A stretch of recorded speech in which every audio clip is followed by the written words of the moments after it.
যারা না দেখলে সময় কাটতো না এমন মানুষও কবরে শুয়ে আছে, এদিকে আপনার আমার জীবন চলতেই আছে। মনে রাখবেন ভাইয়েরা, কিছু বাস্তবতা মন মানতে না চাইলেও মেনে নেওয়াটা বুদ্ধিমানের কাজ। সেটা হচ্ছে কারো জীবন কারো জন্য থেমে থাকে নাই, থেমে থাকবে। কত ডাক্তার পৃথিবী থেকে বিদায় নিয়েছে, কত ডাক্তার সেই জায়গায় এসেছে, কথা বলেন ভাইয়া ঠিক কিনা? কত ইমাম বিদায় নিয়েছে, সে মসজিদ কিন্তু খালি পড়ে থাকে নাই, অন্য কোন ইমাম এসে সেই দায়িত্বটুকু গ্রহণ করেছেন, কথা বলেন ঠিক কিনা? এই পৃথিবীতে কেউ কারো জন্য অপরিহার্য নয়, এমন ঠেকায় কারো নেই যে কেউ কারো ছাড়া বাঁচতে পারবে না। এটা সামান্য মনে হওয়া, এটা চিরবাস্তব নয়। মায়ার জগতে সবচাইতে বড় মায়াবী হচ্ছে সন্তানের জন্য মা এবং বাবা। বাবা মার জন্য সবচাইতে সোনার খনি হচ্ছে সন্তান। কত সন্তান হারা মা বাবা এখনো বেঁচে আছে, কত মা বাবা হারা সন্তান এখনো বেঁচে আছে, জীবন চলছে। তার মানে বোঝা যায় এই পৃথিবীতে আপনি রাগ করে যদি সুইসাইড করে চলেও যান কোনো কারণে, এই পৃথিবী কিংবা পৃথিবীর কোনো মানুষ আপনার জন্য থেমেও থাকবে না, তাদের জীবন থামিয়েও রাখবে না, তারা জীবন চলতে থাকবে, আপনি কবরে চলে যাবেন, কথা বলেন ঠিক কিনা? একটা কবরের পারে গিয়ে আপনি দাঁড়াবেন, কবরের সামনে গিয়ে দাঁড়াবেন, ওনাকে জিজ্ঞেস করবেন ভাই আপনি কোথায় আছেন? উনি বলবে আখিরাতে। আপনি বলবেন আমি দুনিয়াতে, আপনি আখিরাতে। দূরত্ব কতটুক? হাত দিয়ে মাপলে দেখা যাবে 3 থেকে 3.5 হাতের দূরত্ব পাওয়া যাবে, মাত্র 3 থেকে 3.5 হাত। 3 থেকে 3.5 হাত উপরের দিকে তাকালে দেখা যাবে রং বেরঙ্গের এই দুনিয়া, লালসার এই দুনিয়া, লোভের এই দুনিয়া, কথা বলেন ঠিক কিনা? অরাজকতার এই দুনিয়া, হিংসার এই দুনিয়া, হত্যার এই দুনিয়া, অন্যায়ের এই দুনিয়া।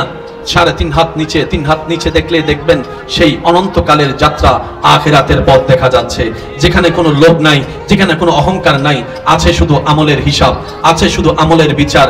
যে যতটুক করবে তার ততটুক পাওয়া। তাহলে আপনার আমার সেই চিরচেনা, সেই চিরন্তর সত্য পথের দিকে যে অগ্রসর হতে হবে, সেই পরকাল আপনার আমার থেকে কোনো দূরে নয়। দুনিয়াতে আসার পরে আজান দেওয়া হয়েছিল, আজানটার কোনো নামাজ ছিল না। আজ জানাজার সময় সেই নামাজ, আর আজান এবং নামাজের মাঝখানের জীবনটাই হচ্ছে আমাদের জিন্দেগি, আমাদের সময়। দেখতে দেখতে কত সময় পার হয়ে গিয়েছে। শ্রদ্ধার সাথে বলছি, একটু মনের কান দিয়ে শুনবেন। আমরা যখন ছোট ছিলাম তখন বারবার মনে আশা জাগতো, কখন জানি হাই স্কুল উঠবো, কখন জানি এসএসসি পাস করব, কখন জানি কলেজের গণ্ডিতে গিয়ে একটু ইন্টারে ভর্তি হয়ে যাব, কারণ সেখানে গেলে পড়ার চাপ কমে যাবে। ইন্টারে উঠলে একটু বন্ধু বান্ধব নিয়ে মোজ মস্তি করার একটু সুযোগ হবে। ছোটবেলার থেকে সবার মনের একটা চাওয়া, কখন জানি বড় হব, কখন জানি বড় হব। আর বড় যারা হয়েছে তারা মনে মনে আফসোস করে বলে, ইস আরেকবার যদি ছোটবেলাটা ফিরে পেতাম, আরেকবার যদি ছোট জীবনটা ফিরে পেতাম, আরেকবার যদি সেই হাই স্কুলের মধ্যে ফিরে যেতে পারতাম।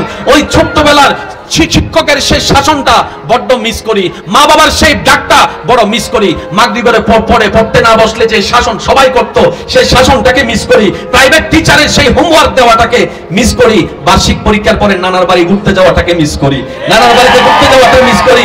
ছোট্টবেলায় 2 টাকা পেলে যে আনন্দটা লাগতো, অনেক ভাই আমার সাথে হয়তো একমত হবেন, এখন 1000 টাকার মধ্যে সেই আনন্দ খুঁজে পাওয়া যায় না, আনন্দ খুঁজে পাওয়া যায় না। হয়তো দামি দামি আইসক্রিম এখন আপনার হাতের নাগালে, কিন্তু সেই 8 আনার দুধ আইসক্রিমের মতো মজা, 2 টাকার দুধ আইসক্রিমের মতো, নারিকেলের আইসক্রিমের মতো মজা এখন আর খুঁজে পাওয়া যায় না, কথা বলেন ঠিক কিনা?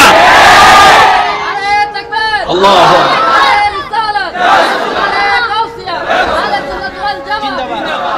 জীবন আমাদের, বলেন জীবন আমাদের, সবাই মিলে বলেন জীবন আমাদের। এবার বলেন অতি ছোট, জীবন আমাদের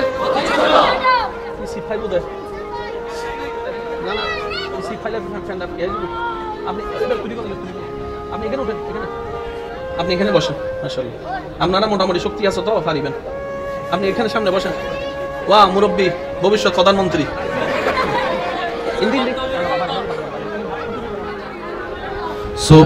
সুবহানাল্লাহ ওয়ালহামদুলিল্লাহ লা ইলাহা ইল্লাল্লাহ, সুবহানাল্লাহ ওয়ালহামদুলিল্লাহ লা ইলাহা ইল্লাল্লাহ। মাশাআল্লাহ, সবাই সুবহানাল্লাহ ওয়ালহামদুলিল্লাহ লা ইলাহা ইল্লাল্লাহ, সুবহানাল্লাহ ওয়ালহামদুলিল্লাহ লা ইলাহা ইল্লাল্লাহ। উচ্চ আওয়াজে একবার বলেন মারহাবা।